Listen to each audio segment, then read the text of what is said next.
Welcome to the video. Thank you so much for checking it out. If you subscribe to my channel, you already know that I've won a bunch of free cruises from Royal Caribbean through the Casino Royale and the Club Royale program. I've also managed to snag free cruises from Virgin Voyages and MSC Cruises without even having stepped foot on either of those cruise line ships, which is pretty cool. I've got videos that explain exactly how I've done it, which I will link in the description below.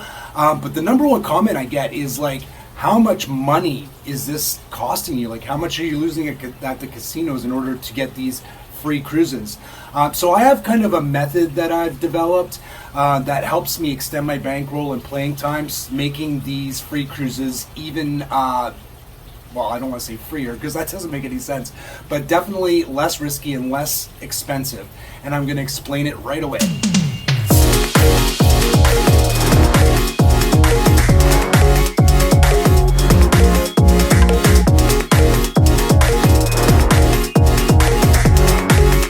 How's it going? My name is Chris Fantini. Thank you so much again for checking out this video, and please, if you get a chance, like and subscribe, especially if you like videos on cruising, or if you want to figure out how to get more free cruises. I'm always looking at ways to kind of, I don't know, game the system, but actually get the most out of these casino rewards programs across different cruise lines. So I think the first thing I want to address is just kind of where I am money-wise when it comes to gambling on ships. Because again, like I said, a lot of the comments are like, how much money are you losing in order to get these free cruises? So I'd say that like over the last 15 months when this whole thing started, and since I've been taking these free cruises, I would say the biggest amount of money I've lost is $400, and that only happened once. The biggest amount of money I walked away with was also around $400, but most of the time I'm on either about $100 on either side of zero. So if I was to kind of lump it all together of all the free cruises I've taken and all the time I've spent at the casino, I would say I'm pretty like flat. I mean, at the very worst, I'm down like a couple $100 overall, which, you know, for getting, you know, the 7th free cruise I just took on Royal Caribbean over that period, the 2 that I have booked, the 6 that are sitting in my queue, and then the 2 that are from other cruise lines, Virgin Voyages and MSC. I mean, $200. If somebody offered you all those cruises for $200, you would jump at it. So, you know, the first thing I want to say is these methods that I'm going to tell you about, I mean, they're hardly scientific. Some of them are based in some, you know, facts, some other videos that I've watched, but a lot of it's just been my experience in the casino, which is, you know, pretty significant. So I don't want you to think that there's no risk of you losing money. You could certainly lose money at a casino, you know that, whether it be land-based or on board a ship. These are just guidelines that I've found and that help me stretch my time played and then earn more points. So I'm going to tell you a little bit first about how the system works, how the free cruises work, how the point system works. So well, let's start with like your guaranteed free cruise from Royal Caribbean. If you hit the prime level on the Club Royale tier system, you get 1 free cruise, 8 days or less, practically anywhere in the world, anytime outside of holidays. So that's a really good deal. That's like single or double occupancy. So you could earn a cruise that's worth several $1,000s, which is awesome. Additionally, when you hit that prime level, which is 2,400 points, you also get free drinks while you're cruising. And if you've ever been on a cruise and you've bought the drink package, you know it can cost as much as your cruise fare. So that is also a significant amount of savings. So that's your benefit. What does it cost? So for Club Royale, every $5 that you cycle through the machine equals 1 point. Now, of course, that's a scary proposition, right? Because you're talking about 2,400 points at $5 a point. That's $12,500. So you're saying like, Chris, that's insane. However, you need to factor in the payback of the machines into this. So playing the averages, the payback on Royal Caribbean ships is probably around 95%. I don't have a published amount anywhere, but that's kind of the the known number that everyone kind of agrees upon. So taking that number into account and getting 95% payback, you can expect to lose about $700 to get that great free cruise and also all those free drinks. So even that as a value proposition is pretty darn good. Now you got to factor in, well, if you can minimize those losses and then also the additional cruise offers that you'll get along the way, because you will get a bunch of other free cruise offers, it becomes something that is very worthwhile if you do it right. So this is what I'm trying to kind of help you with today. So there's a lot of debate amongst my friends and amongst people online exactly what the Club Royale algorithms are. So that means like what triggers free awards. So money off a cruise, a free interior, a free ocean view or balcony, a free cruise with free play as well. There's a lot of debate about that. But a couple of things that are kind of, understood to be facts is, number one, the amount of points you earn on a cruise. That is the first one. The second one is how much time you spend in the casino. They do have a calculation which is like something like expected losses. So the longer you spend in the casino, the more the cruise line expects you to lose in the casino. So therefore, people with longer play times are going to receive more offers. So considering those two items, you obviously want to spend more time in the casino and you want to lose less in the casino. And the way to do that is by stretching your bankroll. You stretch your bankroll by finding machines that are more likely to return your money and also minimizing your risk. So there's a few ways that you can do this, and I'm going to go through them right now. Keep in mind, there's a lot that goes into this. There's a lot of luck involved, there's averages and all of those sorts of things that are going to affect you either positively or negatively. So keep that in mind. Never gamble with money you don't have. Set yourself a budget and stick to it. Those are the golden rules, I will say, for you outside of everything else. I also want to underline that this video is not a video on how you can hit a jackpot, make a lot of money in gambling. There's a ton of videos on YouTube about how you can hit progressives and jackpots on slot machines, how you can get a little bit of an edge by people who are far more knowledgeable about slot machines than me. So you might want to check some of those out. This is simply about minimizing your losses and stretching your playtime and your bankroll. So the first thing I do is I almost always play minimum bet. I keep my bets below or at 60 cents for the most part. So I look for machines that have like a 40-cent minimum bet, 50 cent, or 60 cent. There are some exceptions to that rule for me.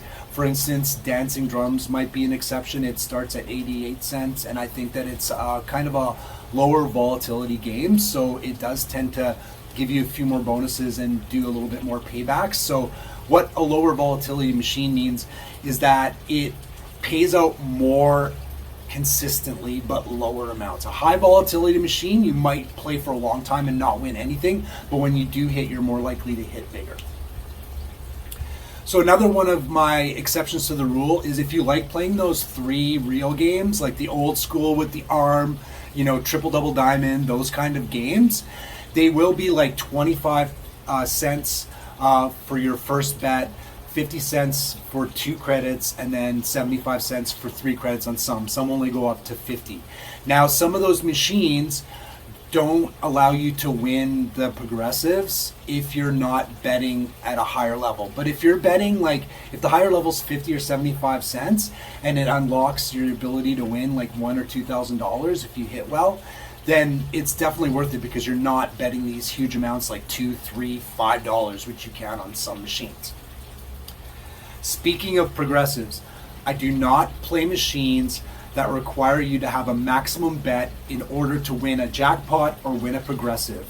A lot of these are those quick hit machines that you see. There's a bunch of them around there. You just gotta look at the machine and make sure it doesn't say like jackpot unlocked at max bet or whatever at progressives are only available at max bet.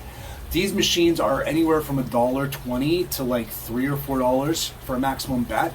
You're gonna burn through your bankroll so quickly, and because they're a higher volatility machine, the chances are you're gonna just end up losing all your money unless you hit, and then you're not gonna get your points and you're not gonna get your extended play time. So please avoid those machines. I generally stick to machines that are in high traffic areas. I avoid machines that are in the corner of the casino, sitting all by themselves. Now, the old school thought on this was that machines on like a corner or machines like on a really high trafficked area are set to a higher payback number because they want to attract people to play with the bells and the whistles and the excitement of people winning. That's actually been proven false. All these machines are set to the same levels depending on what kind of machine they are. So a machine in the back corner and a machine that's exactly the same in a high traffic area are going to have the exact same payback amount. However, machines in high traffic areas get played more. So machines that are played more are more likely to have fallen into a payback deficit. What I mean by that is, a machine is set to pay at 95%, but it's never just always paying back exactly 95%. Lower volatility machines stay more within that 95%, and higher volatility machines are more likely to really stray from that. Eventually, through millions of spins, they'll always kind of fall back to that payback amount. That's why casinos don't have to mess with paybacks. They don't change the amount of payback. It's locked into the hard coding of the machine, but they always know that eventually the house is going to win, so they just leave them alone. What I'm saying again, though, is that a higher traffic machine is more likely to be one that's getting ready to pay off. I also look for machines with payback indicators. So the best payback indicators are the ones that you see that say, this mini jackpot must be won at like $200. This major jackpot must be won at $1,000. And you look at it and like the mini is like at $195, it's got to pay back at $200. Well, if you play that machine, as long as you're willing to stick with it, it's going to hit. Same thing with the major. If it's at $998, it's going to hit once it has to hit by $1,000. Unfortunately, I have not seen machines like this on cruise ships, but I obviously have not been on every cruise ship, and I've also not really played in casinos on other cruise lines. So if you see these and you see one that's close, I would recommend playing that one, even if it's at a bit of a higher bet. Of course, other people are going to be looking for this too, so you're going to be pretty lucky if you actually find one and you do it. There's the same thing, with some of the other machines with jewels that you have to collect, so you need to look for those as well. Another indicator that's less reliable is something like dancing drums. If you play dancing drums, you know that it's got a big bowl at the top, and the bowl's got like a cover that's sitting off to the side, and there's these golden coins that as you play and you hit wilds in the pay lines, the wilds go up and they fill up the bowl. Once the bowl gets full, it closes, and then you play the bonus, and the bonus is an opportunity to kind of win one of the jackpots.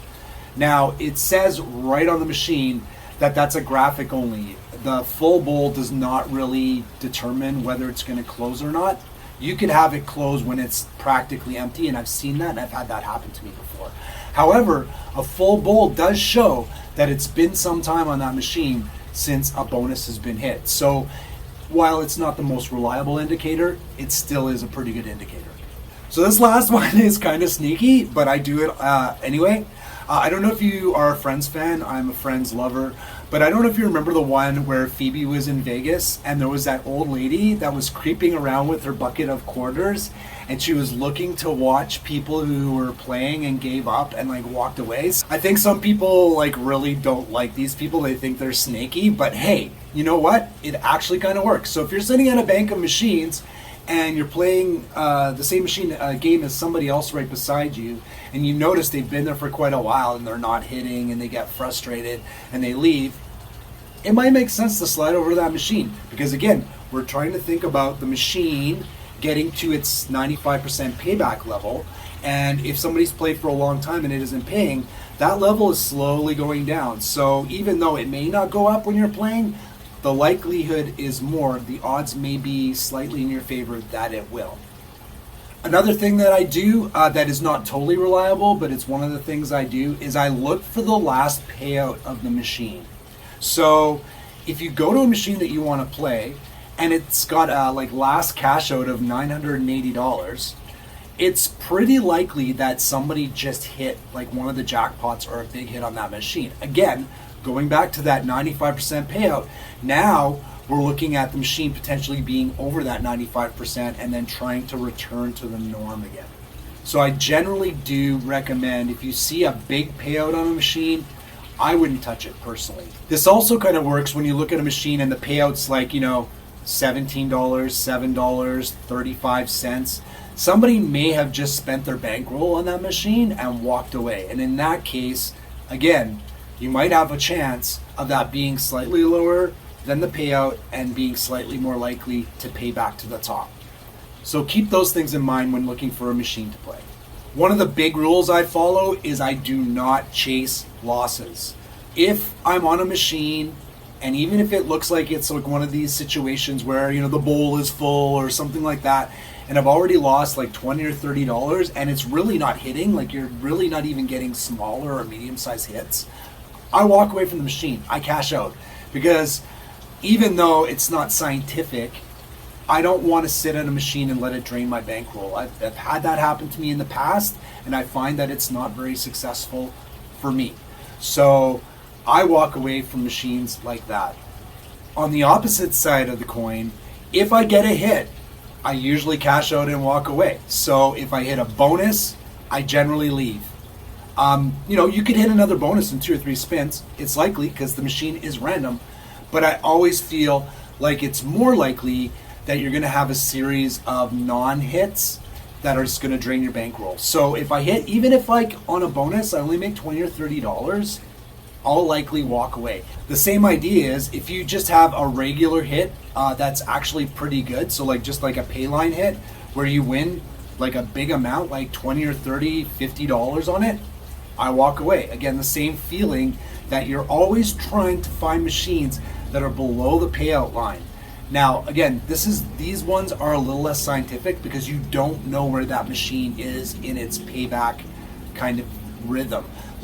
We're talking millions of dollars and millions of spins here, so it has less impact. But the way I look at it is all incremental wins for me. If I do all of these things together, I will have a much more likely chance of maybe not necessarily walking away with money, but extending that play time, extending my bankroll, earning more points, which all equals more free cruises. A couple of pieces of advice from me, generally speaking, when it comes to gambling: if you're not having fun, don't do it. Play the games you like to play as much as you can, and then if you find that you're really not having fun, just go do something else. You're on a cruise ship, go have some fun. Go to the pool, go to a game show, sing some karaoke, have a bite to eat.